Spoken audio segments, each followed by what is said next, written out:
नमस्कार छात्राओं, मैं डॉक्टर रंजीता गर्ग, सहायक आचार्य समाजशास्त्र, सेठ मुरलीधर मानसिंह राजकीय कन्या महाविद्यालय भीलवाड़ा। बी पार्ट सेकंड के फर्स्ट पेपर में आज हम बात करेंगे तथ्य संकलन की एक बहुत महत्वपूर्ण विधि साक्षात्कार के बारे में। साक्षात्कार जो है सामाजिक अनुसंधान तथा सर्वेक्षण के अंतर्गत एक बहुत ही महत्वपूर्ण विधि माना जाता है तथ्य संकलन के लिए, सूचनादाताओं से जानकारी प्राप्त करने के लिए। दैनिक जीवन में हम साक्षात्कार या इंटरव्यू जो है इसे हम जनरली कोरिलेट करते हैं कोई जॉब इंटरव्यू से, किसी प्रशिक्षण से संबंधित इंटरव्यू से, परंतु समाजशास्त्र में इसका अर्थ थोड़ा भिन्न है। यहाँ पर साक्षात्कार एक ऐसी प्रक्रिया है जिसमें साक्षात्कारकर्ता और सूचनादाता किसी विशिष्ट उद्देश्य से आमने सामने की स्थिति में बातचीत करते हैं, उत्तर प्रत्युत्तर करते हैं। बेसिकली ये एक मनोवैज्ञानिक स्थिति भी है जिसमें साक्षात्कारकर्ता तथा सूचनादाता एक दूसरे के निकट आते हैं और विचार विमर्श करते हैं। इसका उद्देश्य व्यक्ति के विचारों, विश्वासों, मूल्यों, भावनाओं और उसके जो भी अनुभव हैं उसको समझना होता है। ये एक लचीला उपकरण है जिसमें समय और परिस्थिति के अनुरूप परिवर्तन और समायोजन दोनों संभव है।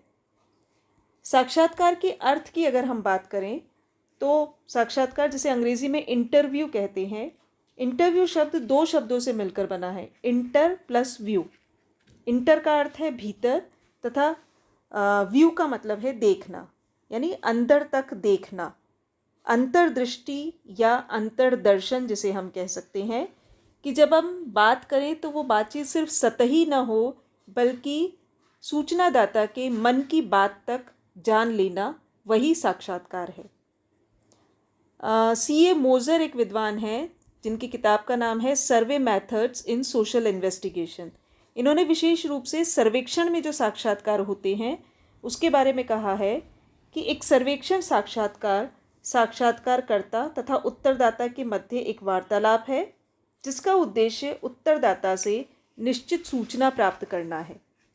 इसी प्रकार P.V. यंग कहते हैं scientific social survey and research में, साक्षात्कार को एक ऐसी क्रमबद्ध प्रणाली के रूप में माना जा सकता है जिसके द्वारा एक व्यक्ति दूसरे व्यक्ति के आंतरिक जीवन में थोड़ा बहुत कल्पनात्मक रूप से प्रवेश करता है, जो कि उसके लिए सामान्यतया तुलनात्मक रूप से अपरिचित होता है।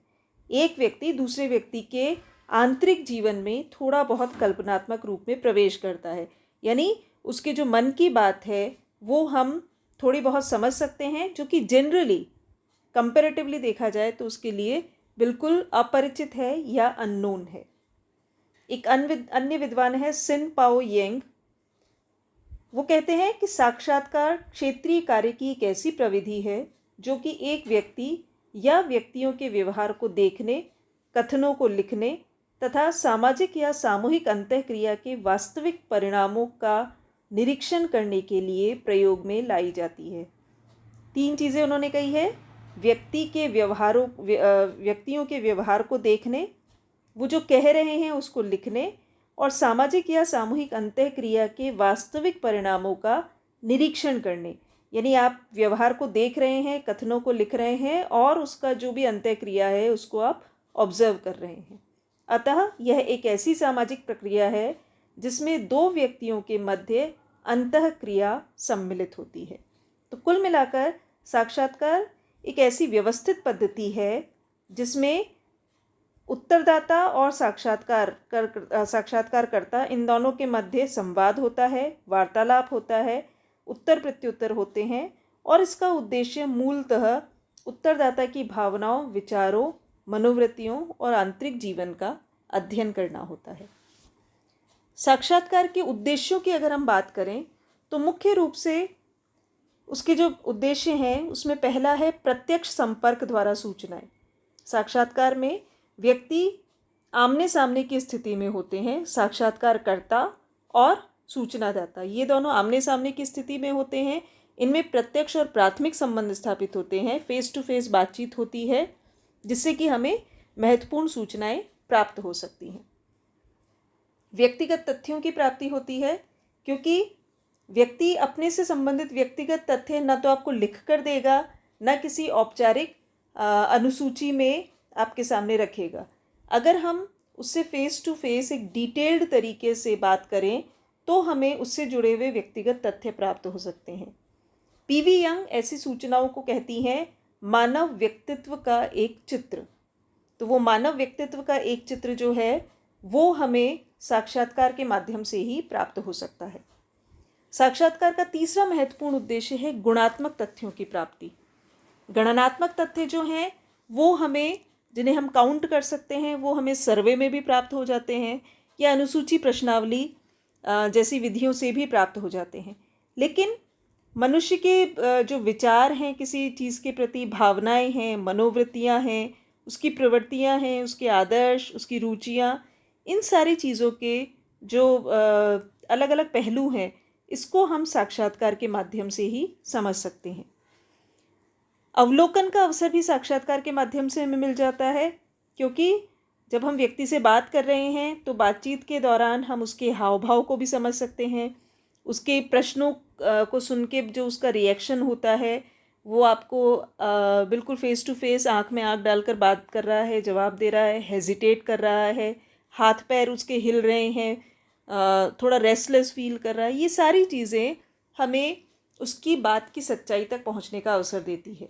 तो अवलोकन का अवसर हमें यहाँ मिल जाता है। इसी प्रकार अन्य विधियों से जो सामग्री हमें प्राप्त होती है उसका सत्यापन भी हम साक्षात्कार के माध्यम से कर सकते हैं। सपोज आपने प्रश्नावली के माध्यम से पहले कुछ लोगों से जानकारी प्राप्त की, अब उन्हीं लोगों में से कुछ को आप साक्षात्कार के लिए चुनते हैं, तो जो जानकारी उन्होंने उस विधि में दी, प्रश्नावली के माध्यम से दी, वो कितनी सही है, कितनी गलत है, उसका सत्यापन हम साक्षात्कार के माध्यम से कर सकते हैं। तो एक बहुत महत्वपूर्ण पद्धति के रूप में हम इसे देखते हैं। साक्षात्कार की जो प्रक्रिया है उसके बारे में जब हम बात करेंगे तो हमें 3 चीज़ों को ध्यान रखना है। साक्षात्कार की प्रक्रिया में प्रारंभिक तैयारी क्या होगी, साक्षात्कार की प्रक्रिया क्या होगी, उसका समापन एवं प्रतिवेदन कैसे लिखा जाएगा। सबसे पहले हम बात करेंगे साक्षात्कार की प्रारंभिक तैयारी के बारे में। साक्षात्कार की जब प्रिपरेशन करनी होती है हमें किसी भी अनुसंधान से पहले, तो ये बहुत ज़रूरी है कि स्वयं अनुसंधानकर्ता को समस्या की पूर्ण जानकारी हो। यानी उस समस्या से संबंधित, आप सपोज कोई राजनीतिक विषय पर साक्षात्कार ले रहे हैं, आप किसी सामाजिक विषय से संबंधित साक्षात्कार कर रहे हैं, तो उस विषय से रिलेटेड जो भी जानकारी है वो अनुसंधानकर्ता के पास, स्वयं के पास पूरी होनी चाहिए। उसका जो भी अतीत में जो भी सारा घटनाक्रम रहा है, वर्तमान जो उसकी सिचुएशन रही है, ताकि अगर उत्तरदाता उससे कुछ क्रॉस क्वेश्चन करे या उत्तरदाता को उसे कुछ एक्सप्लेन करना पड़े तो वहाँ पर उसके पास पूरी तैयारी हो। उसके बाद सूचनादाताओं का चुनाव किया जाता है, यानी अध्ययन विषय की आवश्यकता के अनुसार हमें उपयुक्त सूचनादाताओं को चुनना है। हम अगर कोई इंडस्ट्रियल लेबरर से रिलेटेड कोई बात कर रहे हैं, कोई इंडस्ट्रियल रिलेशंस हैं, औद्योगिक समस्या कोई है, तो हमें पता होना चाहिए कि हमें वहाँ श्रमिकों से भी बात करनी है, प्रबंधकों से भी बात करनी है, और जो यूनियन लीडर्स वगैरह होते हैं उनसे भी बात करनी है। हम अगर किसी ग्रामीण समस्या के बारे में बात कर रहे हैं तो गांव की जो पंचायत है उससे भी बात करनी है, गांव के जो किसान हैं, जो वहाँ के और बड़े लोग हैं, उन सब से हम किस प्रकार से बात करेंगे। तो हमें ये पता होना चाहिए कि हमें किन साक्षात्कारदाताओं को चुनना है। अगर उनकी संख्या बहुत अधिक है तो हम निदर्शन का भी प्रयोग कर सकते हैं ताकि हमें बिल्कुल विश्वसनीय गहन जानकारी प्राप्त हो सके। उसके बाद हमें साक्षात्कारदाताओं की जानकारी प्राप्त करनी होगी, यानी जो प्रारंभिक तैयारी है उसके अंतर्गत हमें, यानी जो अनुसंधान करता है उसे ये भी पता होना चाहिए कि उसके सूचनादाता की क्या योग्यता है, उसका क्या लिविंग स्टैंडर्ड है, वो कब हमें फ्री मिलेगा, उसकी प्रकृति, विचार, संस्कृति, उसका जो सामाजिक स्थिति है, इसके बारे में कमोबेश जानकारी एक अनुसंधानकर्ता के पास ऑलरेडी होनी चाहिए, ताकि जब उसे वो क्वेश्चन करे तो वो उसी तरीके से उससे बात कर सके। उसके बाद समय और स्थान का निर्धारण किया जाता है, यानी आपने उत्तरदाताओं का चयन कर लिया है, आपने उनके बारे में जानकारी हासिल कर ली है।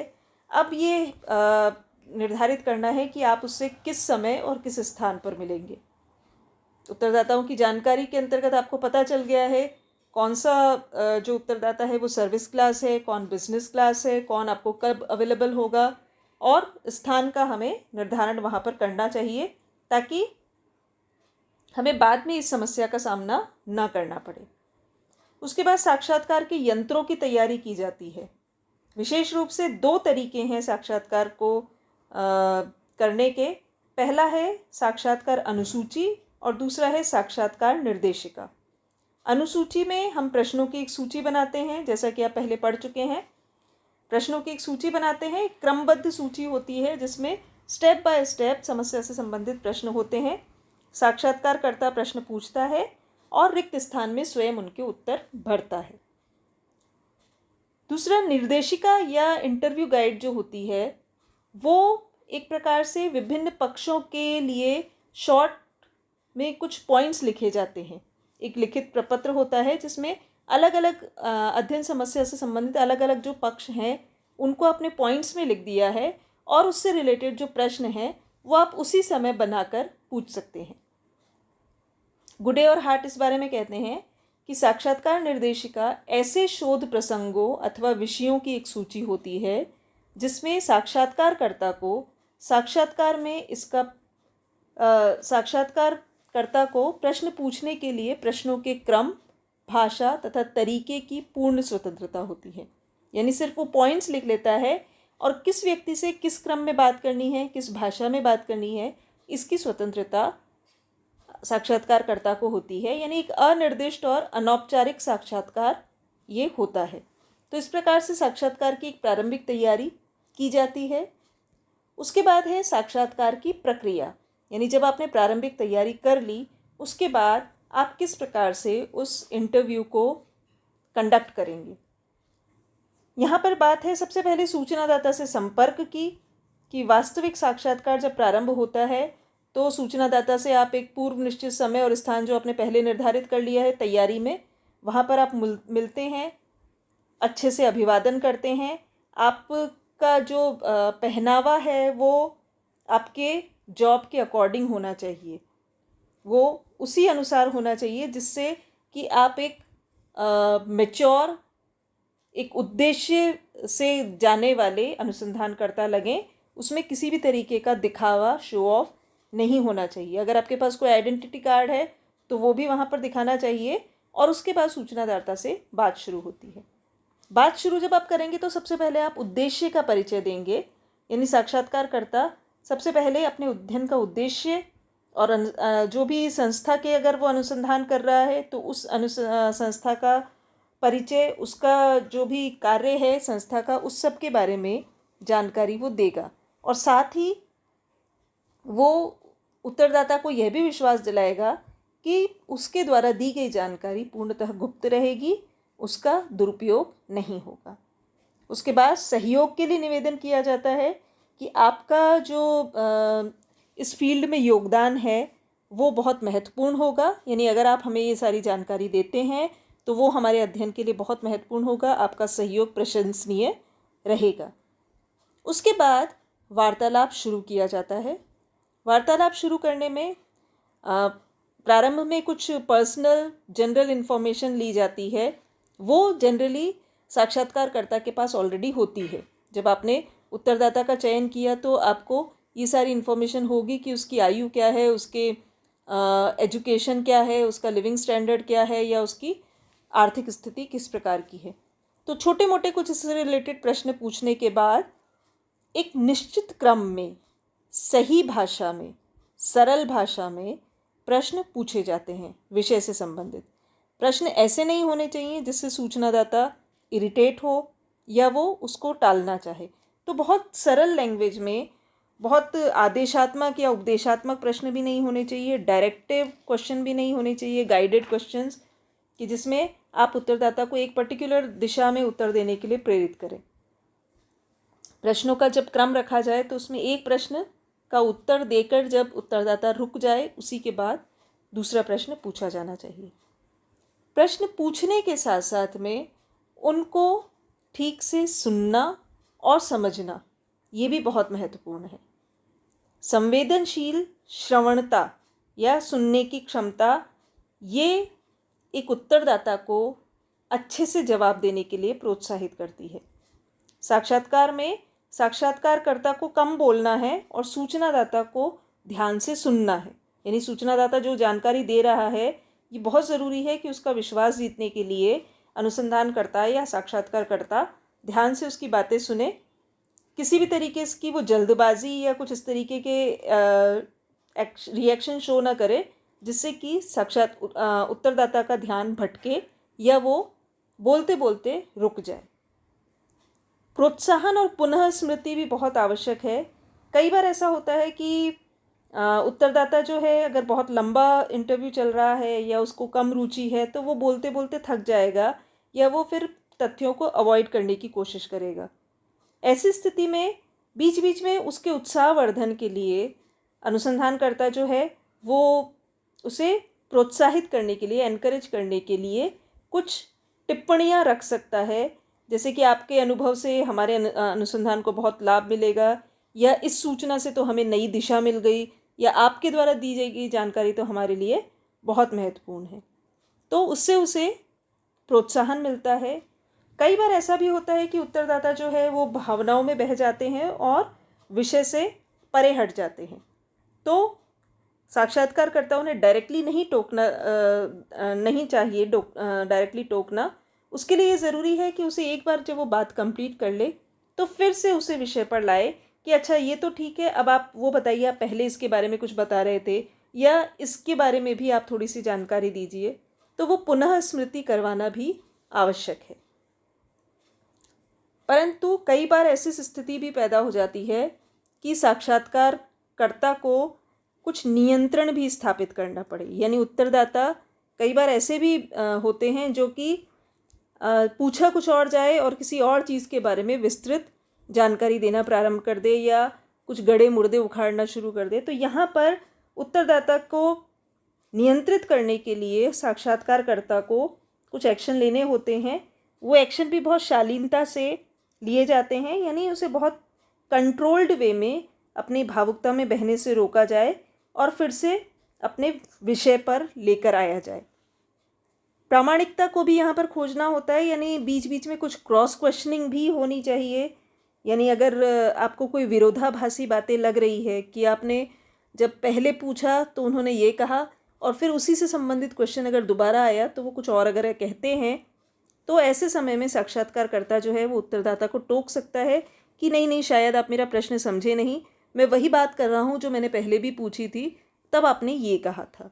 तो इस प्रकार से वो उसकी जो कुछ भी एम्बिगुअस सिचुएशन अगर है, कुछ विरोधाभासी सिचुएशन है, तो उसे कंट्रोल कर सकता है। और साथ ही साथ कार्य कारण संबंध भी समझ सकता है कि अगर ऐसा होता है तो उसके पीछे ये कारण है। ये सारी चीज़ें उसे साक्षात्कार में क्लियर करनी है। उसके बाद साक्षात्कार का समापन और प्रतिवेदन। साक्षात्कार की समाप्ति जो है वो भी बहुत सुंदर और सहज ढंग से होनी आवश्यक है। साक्षात्कारकर्ता को ये कोशिश करनी चाहिए कि वो अपने उत्तरदाता को एक प्रसन्न एवं संतुष्ट मुद्रा में छोड़े। यानी उत्तरदाता को भी वो साक्षात्कार देने के बाद एक अच्छी सी फीलिंग आए कि हाँ, मैंने किसी बहुत महत्वपूर्ण अनुसंधान में एक बहुत महत्वपूर्ण भूमिका निभाई है। प्लस आपको अच्छे से उसके प्रति कृतज्ञता शो करनी है, सहयोग के लिए धन्यवाद देना है। ये इसलिए भी ज़रूरी है ताकि फ्यूचर में कभी दोबारा अगर उस व्यक्ति से बात करने की ज़रूरत पड़े तो वो आपको कॉन्फिडेंटली आप जानकारी दे सके। साथ ही साथ साक्षात्कारकर्ता के लिए बहुत आवश्यक है कि वो उत्तरदाता में ये विश्वास पैदा करे कि उसने अगर अपने से रिलेटेड कोई गुप्त बातें भी उसके साथ शेयर की है, कुछ ऐसी चीज़ें भी उसने शेयर की जो उसने कभी किसी दूसरे को नहीं बताई, तो भी उसके मन में विश्वास हो कि वो जानकारी कहीं और लीक नहीं होगी। उसके बाद साक्षात्कार को लिखा जाता है। अनुसूची विषय जब हम मेथड अपनाते हैं तो उसमें हम सामने ही सामने सारी चीज़ें लिख लेते हैं, परंतु साक्षात्कार क्योंकि ज़्यादातर अनौपचारिक होते हैं, असंरचित होते हैं, इंटरव्यू गाइड के माध्यम से होते हैं, तो वार्तालाप का क्रम न टूटे और सूचनादाता के साथ आपका आई कांटेक्ट बना रहे, उसके लिए आवश्यक है कि उस समय लेखन करने के बजाय साक्षात्कार की समाप्ति के बाद उससे रिलेटेड जो महत्वपूर्ण इशू हैं उनको नोट डाउन किया जाए। कई बार आप टेप रिकॉर्डर का भी प्रयोग इसके लिए कर सकते हैं, वीडियो का भी रिकॉर्डिंग का प्रयोग कर सकते हैं, परंतु कई बार सिचुएशन ऐसी होती है कि उत्तरदाता किसी भी तरीके के इंस्ट्रूमेंट्स के प्रयोग में थोड़ा हेजिटेट करता है, उसे कंफर्टेबल फील नहीं होता कि उसकी बातों को रिकॉर्ड किया जा रहा है या किसी भी तरीके से वो सूचनाएं जो है वो इस प्रकार से संकलित की जा रही है। तो ये ज़रूरी है कि जो भी अनुसंधानकर्ता ने सूचनादाता से जानकारी प्राप्त की है वो उन सारी जानकारियों को शीघ्रातिशीघ्र नोट डाउन कर ले। अंत में प्रतिवेदन बनाया जाता है, यानी जो महत्वपूर्ण तथ्य नोट्स के माध्यम से या लेखन के माध्यम से निकल कर आए हैं उनको संकलित की गई सूचनाओं को प्रॉपरली वो वर्गीकृत कर ले और उस हिसाब से उन्हें अलग अलग श्रेणियों में विभाजित कर ले। ये कार्य बहुत इम्पॉर्टेंट होता है क्योंकि इसी के आधार पर आपकी फाइनल रिपोर्ट तैयार होती है। तो साक्षात्कार विधि में ये तीनों चीज़ें बहुत इम्पॉर्टेंट है कि साक्षात्कार की तैयारी कैसे की जाए, साक्षात्कार परफॉर्म कैसे किया जाए और समापन के बाद वो प्रतिवेदन के रूप में कैसे प्रस्तुत किया जाए।